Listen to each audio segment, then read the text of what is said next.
कई दिनों से एक लड़की बेहद परेशान थी। दरअसल उसको एक राज की बात पता चल गई थी। वो उस राज की बात को बताना चाहती थी, लेकिन सोचकर घबरा रही थी। कहूंगी तो ये हो जाएगा, नहीं कहूंगी तो ऐसा हो जाएगा।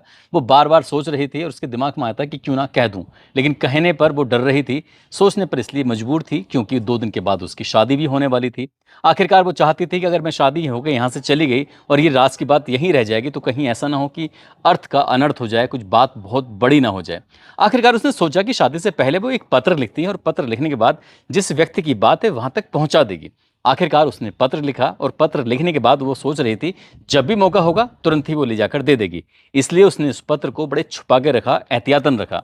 लेकिन जैसे ही उसको मौका मिलता है कि आज चिट्ठी देने का वक्त आ चुका है, तुरंत वो चिट्ठी को निकालने के लिए जाती है तो वहां जाकर जो देखती है तो चिट्ठी गायब थी। वो सोचने पर मजबूर थी आखिरकार ये हुआ क्या। जिसके लिए चिट्ठी लिखी थी वो चिट्ठी उसी के पास पहुंची है, या जिसके खिलाफ थी ये उसके पास पहुंची है। वो सोच सोच कर परेशान हो जाती है। उसकी शादी होती है और वो वहां से विदा होकर अपनी ससुराल चली जाती है। ससुराल तो चली जाती है, लेकिन 1 साल बीतने के बाद आखिरकार जिसको चिट्ठी देनी थी उसका कत्ल हो जाता है। अब वो सोचने पर मजबूर थी, लेकिन ये ऐसा क्यों हुआ। जब पुलिस ने इस मामले की जांच पड़ताल करना शुरू किया है तो अचानक से वो चिट्ठी निकलकर सामने आ जाती है। और जैसे चिट्ठी निकल के सामने आती है तो पुलिस इस घटनाक्रम का खुलासा कर देती है। ये घटना उस दौर की सबसे चर्चित घटनाओं में से एक घटना बन जाती है। आखिरकार ये पूरा माजरा क्या है, उस चिट्ठी के पीछे की कहानी क्या है कि कत्ल होने से 1 साल पहले चिट्ठी लिख दी गई थी और कत्ल हो जाता है। तो यही इस कहानी के माध्यम से आज यही जानने की, समझने की कोशिश करते हैं। आदाब, नमस्कार, सत श्री अकाल। मैं उस्मान सैफी। आज की जो सच्ची घटना मैं आपको सुनाने जा रहा हूं, ये सच्ची घटना है राजस्थान प्रदेश के जिला बारां का एक गांव लगता है आखाखेड़ी। और बात कर रहा हूं 26 मार्च 2021 की सुबह 7 बजे के आसपास।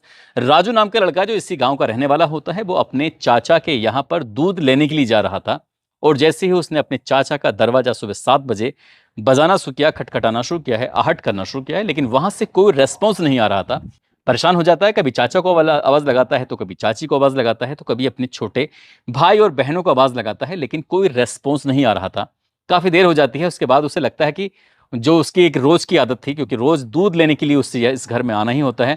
अब इस घर के दरवाजे की एक खास बात यह है, अगर जोर से धक्का मार दिया जाए तो वो खुल जाता है। उसने वही तरकीब अपनाई और उस दरवाजे को जब जोर से धक्का मारा तो जो अंदर से बंद है फिर भी वो खुल जाता है, क्योंकि इस तरह से जो एक सांकल जिसको बोलते हैं वो लगी हुई थी। और दरवाजा पुश करने पर जब खुल जाता है तो आखिरकार जब दरवाजा खुलता है, जाकर जो उसने घर के आंगन में देखा, उसे देखकर उसकी आंखें खुली की खुली रह जाती हैं। वो जोर जोर से चीखता है, चिल्लाता है। चीखने चिल्लाने वाली बात ये थी, दरअसल जो उसके चाचा थे, चाचा जिनकी उम्र लगभग 45 साल के आसपास होती है, जिनका नाम प्रेम नारायण मीणा होता है, वो बिस्तर पर लेटे हुए थे। और उनको ऐसा लग रहा था किसी बुरी तरह से काटा गया है, पीटा गया है। और तुम्हारे की जो उनका जो शरीर था वो चारों तरफ से खून से लथपथ था, नहाया हुआ था। वो जो जोर जोर से चीखता है, चिल्लाता है, तो उसकी चीखों की आवाज उसकी चाची तक पहुंच जाती है। चाची रुक्मणी ये बात सुनने के बाद आती है, कहती है क्या बात है, क्यों सुबह सुबह इतना जोर जोर से चिल्ला रहे हो, आखिरकार हुआ क्या है। इससे पहले कि राजू अपनी चाची रुक्मणी को कुछ बता पाता, चाची ने अपनी आंखों से अपने पति को बिस्तर पर जो मरे हुए हालत में और जितनी बुरी हालत में देखा था उसकी भी चीखें निकल जाती हैं। अब चाची भी और भतीजा भी जब जोर जोर से रो रहे थे, चीख रहे थे। जो 2 बच्चे हैं घर के वो एक कमरे में हैं, लेकिन बाहर से कुंडी लगी हुई है। आखिरकार उस कुंडी को खोला जाता है। बच्चों ने पूछा कि आखिरकार हुआ क्या है, तो रुक्मिणी रोते रोते कहती है कि तुम्हारे पिताजी अब इस दुनिया में नहीं रहे, देखो किसी ने उन्हें बहुत बुरी तरह से मार दिया है। उस औरत की रोने की आवाजें जो थी वो अब आसपास के घरों तक पहुंच जाती हैं। और देखते ही देखते पूरे गांव के लोगों का उस घर में अब जमघट लग जाता है, ये देखने के लिए कि आखिरकार हुआ क्या है। बताया जाता है कि यही गांव के ही किसी व्यक्ति ने नजदीकी पुलिस स्टेशन, जो कि छिपा बड़ौद एक पुलिस स्टेशन लगता है, वहां पर सूचना दी जाती है। और बताया जाता है कि साहब एक शिक्षक हैं जो सरकारी विद्यालय में पढ़ाते हैं, नाम उनका प्रेम नारायण मीणा है, उम्र जिनकी लगभग 45 साल के आसपास है। आप जितनी जल्दी हो सके मौके पर आ जाइए। एसएचओ इस सूचना को सीओ को देता है, सीओ इस सूचना को एसपी को देता है, और एसपी बारा ने एकदम बोला कि जितनी जल्दी हो सके इस मामले की जांच पड़ताल करिए और हत्यारे का उसको पकड़िए और उसको जेल भेजिए। अब एसएचओ अपनी टीम के साथ, राम स्वरूप सिंह, साथ ही सर्किल ऑफिसर ओमेंद्र सिंह अपनी टीम के साथ, और प्रोबेशनरी अधिकारी जयप्रकाश अटल वो भी अपनी टीम के साथ मौके पर पहुंच जाते हैं। साथ ही डॉग स्क्वाड, एफएसएल टीम और फोरेंसिक टीम ये आती है और जांच पड़ताल करना शुरू कर देती है। जो डॉग आया था वो डॉग इस घर के चक्कर लगा रहा है इधर से उधर, लेकिन घर से बाहर वो नहीं जा रहा है। कभी छत पे जाता है तो कभी नीचे आ जाता है। अब पुलिस वाले भी नहीं समझ पा रहे थे कि आखिरकार मामला क्या है। सबसे पहले पूछा जाता है राजू से। राजू से पूछा जाता है, राजू कहता है कि साहब मैं रोज ही इस घर से दूध लेने के लिए आता हूं और सुबह 7 बजे मैंने काफी आवाज लगाने की कोशिश की लेकिन कोई आहट नहीं हो रहा था, कोई अंदर से जाग नहीं रहा था। तब उसने जोर से जो पुश किया है, धक्का जो लगाया है, तो दरवाजा खुल जाता है। इसलिए वो जैसे ही आता है तो उसकी चीख निकल जाती है, उसने चाची भी जाग जाती है। और उसने बताया कि जो उसके छोटे बहन भाई हैं उनके कमरे का जो दरवाजा था वो बाहर से बंद था। आखिरकार पुलिस इस मामले की ओर पूछताछ करती है तो पता चलता है कि मध्य प्रदेश के जिला फतेहगढ़ का एक सरकारी विद्यालय होता है, प्रेम नारायण मीणा वहीं पर सरकारी शिक्षक थे। और यहाँ पर यानी कि अपने जो मूल गांव हैं यहाँ पर वो 15 से 20 दिन में 1-2 दिन के लिए आया करते थे। इनकी हत्या क्यों की है, किसने की है, इसके पीछे बहुत सारे सवालों खड़े हुए थे। पूरा गांव ही जाना चाहता था और जब गांव जाना चाहता था पुलिस भी इन सवालों के जवाब तलाश करना शुरू कर देती है।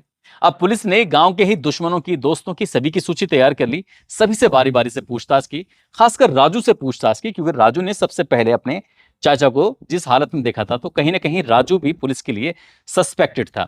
हालांकि जब राजू से बातचीत कर रहे थे तो वो बड़े आत्मविश्वास के साथ अपनी पूरी कहानी बता रहा था और उसके जो जो भी उसकी जवाब थे वो एक ही थे, जैसा पहला था वैसे दूसरी बार, तीसरी बार, चौथी बार। तो इसलिए पुलिस को लगता है कि शायद यार राजू के पास ऐसा कुछ नहीं है।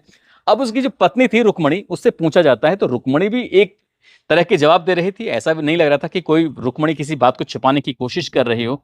तभी जो बच्चे थे उनसे पूछा जाता है, बच्चों को अलग लेके जाते हैं। बेटी जिसका नाम ऋचा होता है और बेटा जिसका नाम वैभव होता है।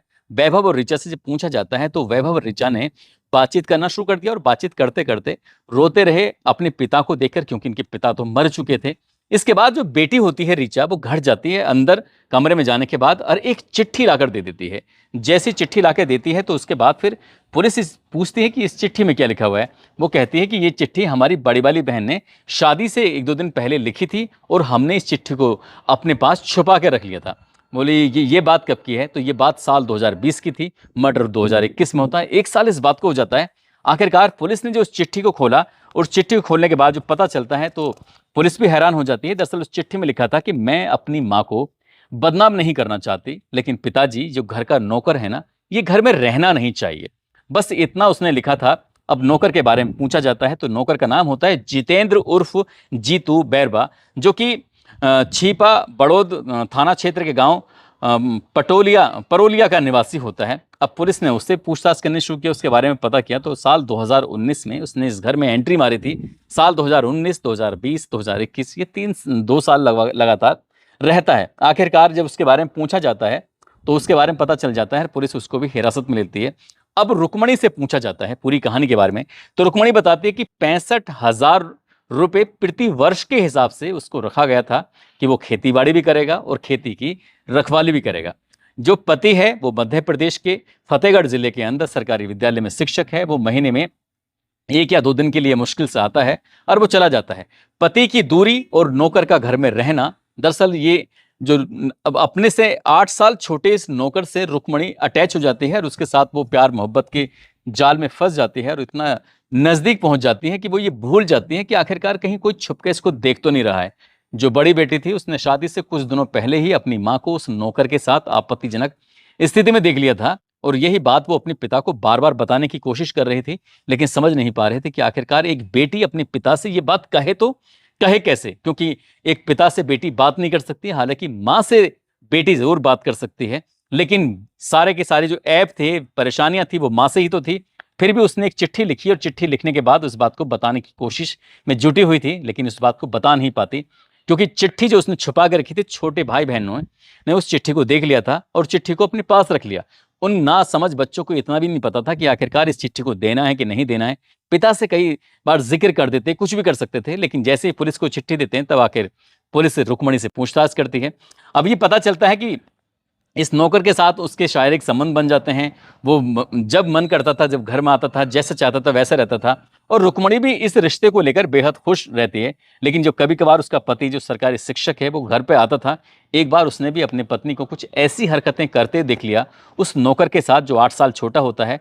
तभी उसे लगने लगता है कि शायद इस नौकर को अब इस घर में नहीं रहना चाहिए। यानी कि खासकर ये तब की बात है जब लॉकडाउन का समय चल रहा था। तब लंबे समय तक शिक्षक घर पे रहता है और घर पे रहने के दौरान इस नौकर को और उसकी मालकिन को आपस में मिलने का एक वक्त नहीं मिल पा रहा था। और इसी बात को देखते हुए बस उसे लगता है कि क्यों ना इसे रास्ते से हटाया जाए, और तभी रास्ते से हटाने की जब प्लान करते हैं तो प्लानिंग बड़ी खतरनाक करते हैं। दरअसल ये 25 मार्च 2021 की रात की ये बात है। ये महिला जो होती है अपने बच्चों की को एक कमरे में बंद कर देती है और अपने पति से कहती है कि तुम मुझसे दूर रहना, मेरे पास भी मत आना। यानी कि वो अपने कमरे में जाकर लेट जाती है। रात का जैसे ही 1 बजता है उससे पहले ही उसने अपने घर की पीछे वाले हिस्से में एक बड़ी सी रस्सी डाल दी थी जो जमीन से सट रही थी, और जो घर का नौकर होता है जिसका नाम जितेंद्र होता है, वो अपने दोस्त हंसराज के साथ लगभग रात के 1 बजे के आसपास उस रस्सी पर चढ़ जाता है और चढ़ने के बाद सीधा घर के आंगन में आता है। वो सरकारी शिक्षक को बिल्कुल भी संभलने का मौका नहीं देता। एक के हाथ में तलवार होती है, दूसरे के हाथ में कुल्हाड़ी होती है, और वो जितनी ताकत से एक साथ वार पे वार कर रहे थे, शिक्षक को संभलने का मौका ही नहीं मिला और उसकी वहीं घटनास्थल पर ही मौत हो जाती है, दम तोड़ देता है। और इस घटना के बारे में सुबह 7 बजे के आसपास पता चलता है लोगों को। जब सुबह 7 बजे के आसपास पता चलता है, तब तक उसका जो ब्लड था वो पूरी तरह से जम चुका था। आखिरकार पुलिस ने उस महिला को हिरासत में लिया, जो उसका प्रेमी था उसको भी हिरासत में लिया, साथ ही जो प्रेमी का दोस्त था उसको भी हिरासत में लिया, और हिरासत में लेने के बाद उसको जेल भेज दिया। जब मैं इस कहानी को पढ़ रहा था तो कुछ दिन पहले ही उस आरोपी को शायद बताया जाता है कि जमानत मिल गई थी, लेकिन मामला भी कोर्ट में विचाराधीन है। बहुत जल्दी इस मामले में फैसला आने वाला है। ये जो तारीख है वो 31 जुलाई 2025 को मैं इस कहानी को सुना रहा हूं, और अगले ही महीने अगस्त के महीने में शायद इस मामले में कोई सुनवाई वगैरह होगी, ऐसा बताया जा रहा है। दोस्तों, इस पूरे घटनाक्रम को सुनाने का उद्देश्य किसी को परेशान करना नहीं है, किसी का दिल दुखाना नहीं है। काश उस बेटी ने अपने पिता के लिए जो बात संदेश देना चाह रही थी, उस चिट्ठी को बताना चाह रही थी, काश वो पहली चिट्ठी हाथ में लगी तो दोबारा हिम्मत कर लेती, हिम्मत करने के बाद अपने पिता को बता देती, तो शायद उसका पिता बिल्कुल सतर्क हो जाता। अगर सतर्क हो जाता तो शायद उसको कभी मारा नहीं जाता। हो सकता है कि वो अपनी पत्नी से अलग हो जाता या उससे अलग होने का कोई ऑफर दे देता और दोनों बच्चों को अपने साथ लेकर मध्य प्रदेश के फतेहगढ़ में जाकर रहना सहना शुरू कर देता। अब फिलहाल जो उसके बच्चे हैं रिचा, और साथ ही जो उसकी बेटा है वैभव, उनकी परवरिश कैसे हो रही होगी आप सहज ही अंदाजा लगा सकते हैं। एक महिला के गलत फैसले से पूरा परिवार पूरी तरह से बर्बाद हो गया, और सरकारी नौकरी वाला एक शिक्षक वो भी हाथ से निकल गया। दोस्तों, जाते जाते उर्जीत कुमार हैं, आज इनका जन्मदिन है। इनको जन्मदिन की ढेरों सारी शुभकामनाएं, बहुत बहुत मुबारकबाद। साथ ही कुछ लोगों ने नाम लेने की अपील की है, जिसमें रूपेश यादव हैं, राजीव सिंह, लक्ष्मी, संजीव कुमार, अरशद राव, चिंटू कुमार, आलोक कुमार, हिमानी जोशी, मोहम्मद जाहिद, सुहान खान, अरवाज हुसैन, अनिल हसमुख, खुशबू झा, अवनी कुमारी, संजय यादव, कमलेश चौधरी, लखविंदर पासवान, लक्ष्मी, प्रदीप, रमेश, रोहित यादव, विजेंद्र सिंह, नंद किशोर, राकेश कुमार। आप सब लोग अपना ख्याल रखें, सुरक्षित रहें। जय हिंद, जय भारत।